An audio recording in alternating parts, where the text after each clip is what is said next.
ഞങ്ങൾ ജയിലിൽ ചെന്നു. അവിടെ കുറേ സമയം വെയിറ്റിങ്ങിൽ നിർത്തി. പക്ഷേ അവിടുത്തെ ഭാഷകളൊന്നും അറിയാത്ത എനിക്കും ഈ പ്രായം വരെ ഞാനൊരു ജയിലിൻ്റെ മുമ്പിൽ പോയത് ആദ്യമായിട്ടായതുകൊണ്ട് ഞാൻ വല്ലാതെ ഇതായിപ്പോയി. എൻ്റെ മോളെ കാണാൻ കഴിയില്ലേ എന്നുള്ള ഒരു വല്ലാത്ത വിഷമത്തിലായിരുന്നു. എങ്കിലും അവരെല്ലാം നിയമങ്ങളും കാര്യങ്ങളും പേപ്പറുകളൊക്കെ വർക്കുകളൊക്കെ അവർ സാറും എംബസിയിലുള്ള ഉദ്യോഗസ്ഥനും ഒക്കെ കൂടി ചേർന്ന് ചെയ്ത് ഞങ്ങളെ അകത്തേക്ക് കടത്തി വിട്ടു. നിമിഷനെ കാണിച്ചു തന്നു. എന്നെ കൊണ്ട് അവർ ഓഫീസ് റൂമിൽ ഇരുത്തിയിട്ട് കസേരയിൽ ഇരുന്നോളാൻ പറഞ്ഞു. പക്ഷേ ഇരിക്കാനായിട്ട് ഉള്ള ഒരു ബുദ്ധിമുട്ടില്ലായിരുന്നു. പിന്നെയും ഇരിക്കാൻ പറഞ്ഞപ്പോൾ അവിടെ ഇരുന്നു. അവൾ വരുന്നത് മറ്റേ നമ്മൾ പർദ്ദയൊക്കെ ഇട്ടിട്ട് അവൾ എൻ്റെ മോളായിട്ട് തോന്നാത്ത രീതിയിലായിരുന്നു അവളുടെ വേഷം ധരിച്ചു വരുന്നത്. എങ്കിലും നടന്നു വരുമ്പോൾ ഞാൻ എണീറ്റ് നിന്നപ്പോൾ എനിക്ക് മനസ്സിലായി ഇതെൻ്റെ മോളാണ്. ഓടി വന്ന് അവളെന്നെ കെട്ടിപ്പിടിച്ചോ മമ്മി എന്ന് പറഞ്ഞ് കെട്ടിപ്പിടിച്ചപ്പോൾ എൻ്റെ മോളെ കാണാൻ കഴിയില്ലെന്നാണ് ഞാൻ വിചാരിച്ചത്. കാരണം ഈ ബാധിക്കത്തെ ആദ്യത്തെ ഗേറ്റിൻ്റെ അവിടെ പോയപ്പോൾ തന്നെ ഞങ്ങൾക്ക് കടക്കാനുള്ള ബുദ്ധിമുട്ടുകൾ അവിടെ നേരിട്ടു. അപ്പോൾ അവിടെ കടക്കുന്നതിന് തടസ്സമായിട്ടായിരിക്കില്ല, എനിക്ക് ഭാഷ അറിയാത്തതുകൊണ്ട് എനിക്ക് തോന്നി അത് കടത്തിവിടാതെ തടസ്സമാണെന്നാണ് എനിക്ക് തോന്നിയത്.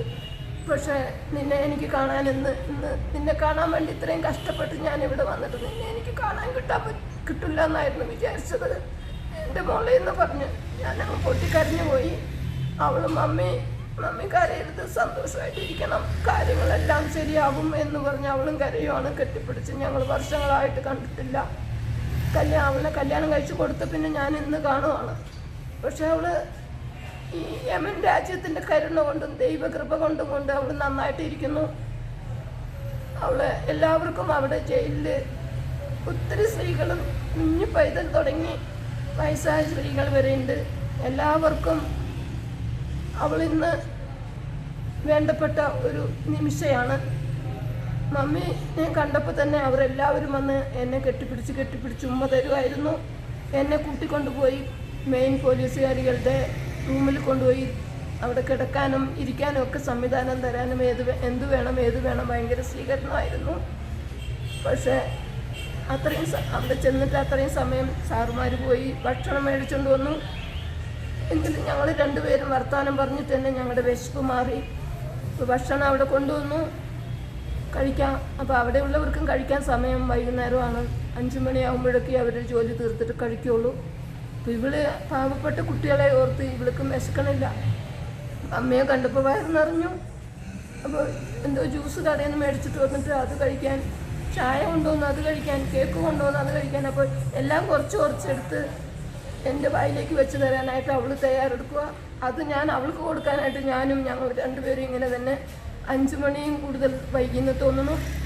അത്ര സമയം വരെയും അവളോടുകൂടി ആയിരുന്നു അവിടെ. എല്ലാവരും അവളെ എണീറ്റ് കൂടെ വരുമ്പോൾ എല്ലാവരും കെട്ടിപ്പിടിച്ച് കരയാണ്. നിമിഷനെ കൊണ്ടുപോകാണ് ഞാനെന്ന് വിചാരിച്ച് അവളെ വിടാൻ തയ്യാറില്ല. അവർക്ക് അത്രയും വേണ്ടപ്പെട്ട നിമിഷമായി മാറിയിരിക്കുന്നു. യമൻ രാജ്യത്തിന് നന്ദി പറയാൻ എൻ്റെ ജീവിതം കടപ്പെട്ടിരിക്കുക. അത്രയും നല്ലൊരു രാജ്യം, അത്രയും നല്ലൊരു സംരക്ഷണത്തിൽ അവളെ ഇത്രയും ഒരു ഇത് വരാതെ ദൈവം കഴിഞ്ഞാൽ ദൈവത്തിൻ്റെ കൂടെ ആയിട്ട് കൊണ്ടുവന്ന ഒരേ ഒരു സാമുവൽ സാറിൻ്റെ ദൈവം സാമുവൽ സാറിലൂടെ അവളെ ഇത്രയും എത്തിച്ചു. ഇത്ര വർഷങ്ങളായെങ്കിലും ഈ രാജ്യത്ത് ഇപ്പോൾ അവൾ സന്തോഷവതിയായിട്ടിരിക്കണം. അതാണ് ഞാൻ കണ്ട കാഴ്ച.